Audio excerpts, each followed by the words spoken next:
বন্ধুরা, তোমরা তো কোপ্তা অনেক রকমই খেয়েছো। চলো দেখো, আমি আজকে নতুনত্ব একটা কোপ্তা বানিয়েছি, যেটা হচ্ছে ছানার পুর ভরে ছোলার ডালের কোপ্তা। ঠিক আছে, চলো আমি কি করে বানিয়েছি। আমিও ফার্স্ট টাইম বানালাম, কিন্তু খেতে খুব ভালো হয়েছে, দুর্দান্ত হয়েছে। চলো কী করে বানিয়েছি তোমাদের শেয়ার করছি। তাহলে এখানে নেবে 2 চামচ মগজদানা, 2 চামচ তিল, আর 5 থেকে 6টা নেবে আমন্ড বাদাম। এখানে কাজু বাদামও নিতে পারো, তোমরা আমন্ড বাদাম না নিয়ে পেস্ট করে নিতে হবে ওটা। আর এখানে ছোলার ডালের লঙ্কা দিয়ে, আদা দিয়ে, নুন দিয়ে পেস্ট করে নিতে হবে। তারপর এখানে দেখো আমি পনিরটাকে গ্রেট করেছি, তোমরা চাইলে ছানা দিয়েও করতে পারো। তো আমি এর মধ্যে একটু চিনিটা একটু বেশি করে দিয়েছি, নুন দিয়েছি সামান্য, একটু জিরের গুঁড়ো আর একটু ধনেপাতা কুচি দিয়ে সুন্দর করে মেখে নিতে হবে ছানাটাকে। তারপর আমি এবারে কোপ্তাগুলো বানাবো। দেখো বন্ধুরা কী করে বানাচ্ছি, তোমরা একটু দেখো ভালো করে।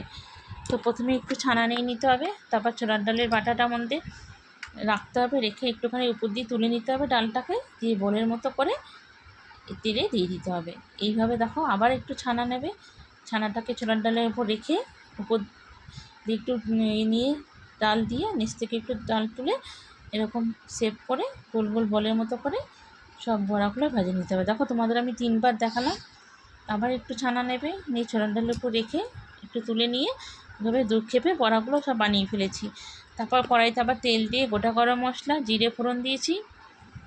তারপর আমি এখানে আদা, টমেটো, কাঁচা লঙ্কা, গোটা গরম মশলা পেস্ট করে নিয়েছি, সেটা এখানে দিয়ে দিয়েছি। তো এটা এখন একটু না ভাজা ভাজা করতে হবে। তো এর মধ্যে একটু দিতে হবে জিরের গুঁড়ো, ধনের গুঁড়ো, নুন আর একটু কাশ্মীরি লঙ্কার গুঁড়ো। তো এগুলো সব দিয়ে সুন্দর করে মশলাটা কষাতে হবে। তো বন্ধুরা, তোমরা কিন্তু ভিডিওটা পুরোটা দেখবে, নাহলে কিন্তু স্কিপ করে গেলে বুঝতে পারবে না। তো এই থেকে সব দিয়ে মশলাটা সুন্দর করে কষাতে হবে। তারপর আমি এখানে যে চালমগজ আর আমন্ড বাদাম আর যে তিল বাটাটা করে রেখেছিলাম, সেটাও এখানে দিয়ে দিতে হবে। এটা কষানো হওয়ার পরে ওটা দিতে হবে। তা দিয়ে বাটি ধোয়া জলটা আমি এখানে দিয়ে দেবো, দিয়ে সুন্দর করে আবার কষাতে হবে। বন্ধুরা, আমার এই রেসিপিটা তোমরা দেখতে থাকো, আর যদি ভালো লেগে থাকে লাইক, কমেন্ট, শেয়ার, একটা সাবস্ক্রাইব অবশ্যই করে দিও। যারা ইউটিউব থেকে দেখছো তারা অবশ্যই একটা সাবস্ক্রাইব করে দেওয়ার জন্য অনুরোধ রইল। তো ভিডিওটা তোমরা কন্টিনিউ দেখতে থাকো। তারপর এরপর মশলাটা কষানো হয়ে গেলে আমি এখানে 1 বাটি দুধ দিয়ে দেবো। যদি তোমাদের গরু দুধ থাকে দেবে, নাহলে এখানে একটা 10 টাকার পাউডার দুধ গুলে দিয়ে দেবে, নাহলে কিন্তু রান্নার টেস্টটা ভালো আসবে না, দুধটা দিতেই হবে।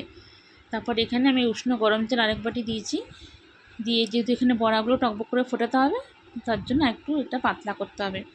দিয়ে এখানে ঝোলটা ফুটে উঠলে বড়াগুলো দিয়ে উপর দিয়ে একটু কসুরি মেথি আর একটু ধনেপাতা দিয়ে রান্নাটা কমপ্লিট করেছি। দেখো বন্ধুরা, বড়াটা ভেঙে দেখো কত সুন্দর ভিতরে যে ছানাটা দেখা যাচ্ছে, খেতে কিন্তু খুব ছানাটা যে একটু মিষ্টি মিষ্টি লাগছে মুখের মধ্যে, খুব ভালো হয়। যেটা রুটি পরোটা দিয়ে খাবে খুব ভালো লাগবে। চলো ভিডিওটা এখানে আমি এন্ড করছি।